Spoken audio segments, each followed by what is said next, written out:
এইটা একটা পরিত্যক্ত অসমাপ্ত হাসপাতাল, যেখানে আজ পর্যন্ত আসেনি কোনো ডাক্তার, হয়নি কোনো অপারেশন, আসেনি কোনো রোগী, নেয়নি কোনো চিকিৎসা। বিশাল এই ভবনের প্রতিটি কক্ষ যেন নীরবতার সাক্ষী হয়ে দাঁড়িয়ে আছে বছরের পর বছর। প্রায় 300 কোটি টাকা ব্যয়ে নির্মিত এই মেগা প্রজেক্ট একসময় মানুষের উন্নত চিকিৎসা সেবার স্বপ্ন দেখেছিল।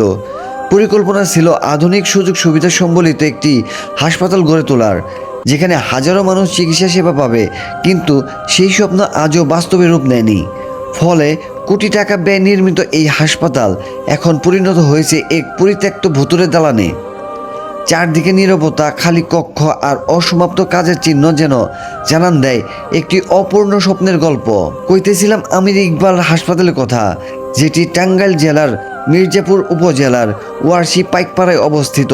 কেন এত বড় একটি প্রকল্প আজও চালু হলো না, আর কী কারণেই বা হাসপাতালটি বছরের পর বছর ধরে পরিত্যক্ত অবস্থায় পড়ে আছে, সেই গল্পই জানার চেষ্টা করব আজকের ভিডিওতে।